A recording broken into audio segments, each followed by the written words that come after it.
Assalamualaikum warahmatullahi wabarakatuh, sahabat tani Indonesia.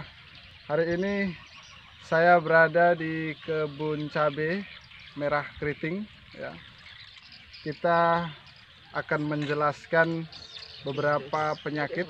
Kalau di pertemuan kemarin kita menjelaskan bagaimana mengatasi fusarium ya, bakteri fusarium atau bakteri layu ya, yang menyerang tanaman cabai merah keriting. Karena kalau tidak dicegah ya, pasti kita akan mengalami kerugian, dan sudah banyak contoh-contoh dari beberapa petani Indonesia yang mengalami hal demikian. Sehingga hari ini saya akan mengajak sahabat-sahabat tani untuk melihat bagaimana cara mengatasi dan mencegah penyebaran penyakit Phytophthora dan Anthracnosa ya. Ayo kita lihat.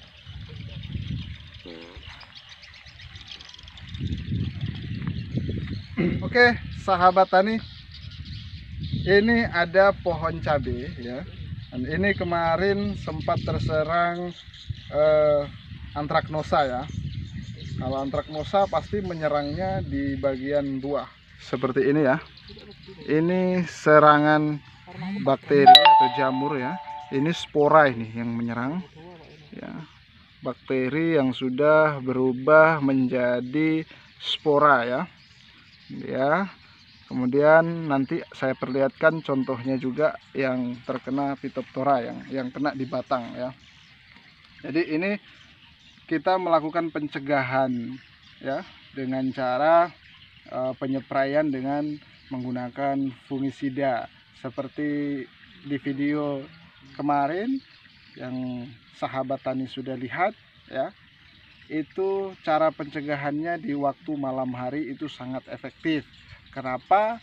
Karena di malam hari jamur itu mengembang ya, atau terbuka dia bakterinya ya, bisa diperhatikan. Dan ini alhamdulillah bakterinya setelah kita melakukan penyepraian menggunakan fungisida itu alhamdulillah sudah mati ya, jamurnya ya sudah mati, dan ini sembuh dan dia tidak menyebar ya. Biasanya dia akan menyebar dengan cepat ya, dalam sehari itu sudah menyebar dan menular kemana-mana. Sehingga perlu juga saya sampaikan sahabat tani, rata-rata ya tanaman cabai merah keriting ini buah yang kedua ya. Di buah yang kedua ini rata-rata petani itu jarang yang bisa lolos. Karena kenapa? Karena pencegahannya yang kurang intensif dan kurang maksimal. Sehingga ketika melihat tanda-tanda yang ada itu harus segera diatasi. Seperti itu ya. Dan ini lihat, perhatikan, kalau tanaman kita sehat ya, tanaman kita sehat, pasti ini buah kedua sahabat tani ya. Ini buah-buah kedua ya, tetap dia sehat ya, bisa diperhatikan ya.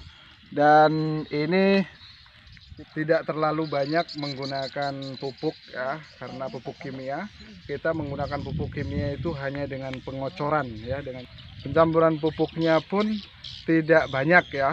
Kita hanya menggunakan KCl 5 kilo, kemudian kita kasih juga KNO putih ya, itu di masa-masa generatif ya. Hanya itu, KNO 1 kilo, kemudian KCl-nya 5 kilo, itu kita jadikan menjadi 10 jirgen ya. Ada alat kita untuk melakukan pengocoran itu 20 liter satu jirgennya. Ya, jadi hanya seperti itu, hanya kita penjadwalan. Jadi ada penjadwalannya sahabat-sahabat tani ya.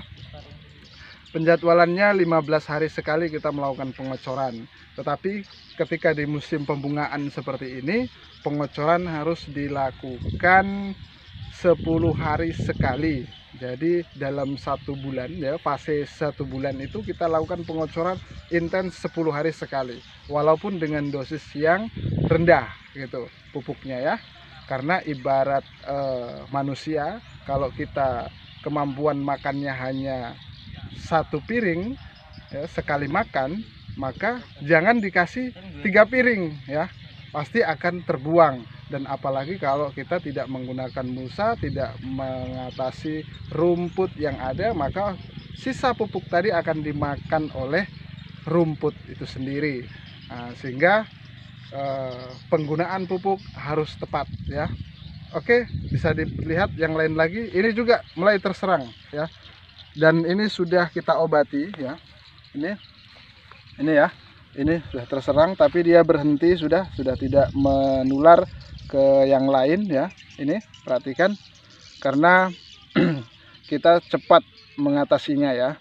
Dan saya recommended untuk obat fungisida ya, karena ada beberapa banyak merek dagang dari fungisida yang ada.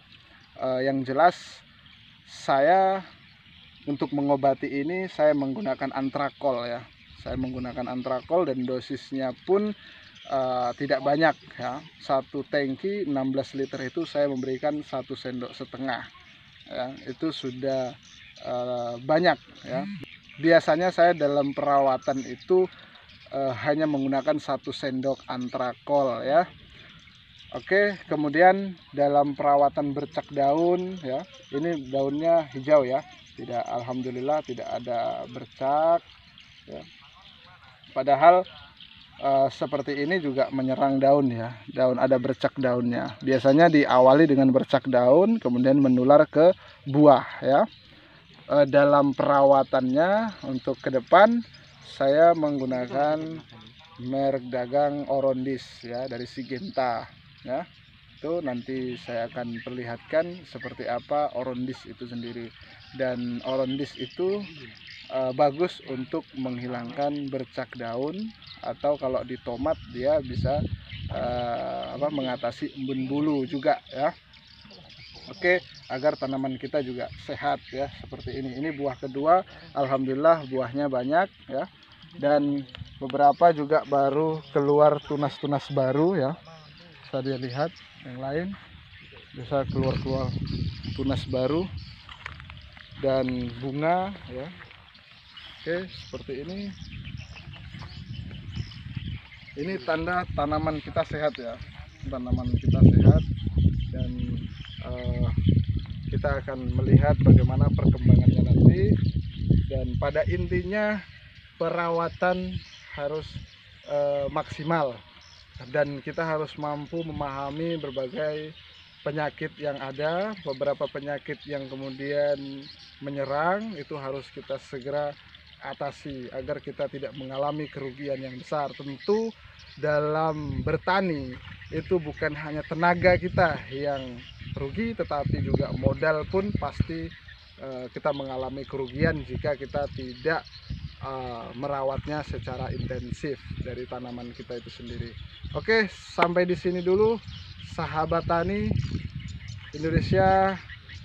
Nanti kita akan berjumpa lagi di video selanjutnya dengan beberapa penjelasan. Nanti saya akan juga mereview beberapa kegiatan-kegiatan saya dalam mengatasi hama, mengatasi bakteri, jamur yang dapat menyerang tanaman kita kapan saja. Oke, saya akhiri. Wassalamualaikum warahmatullahi wabarakatuh.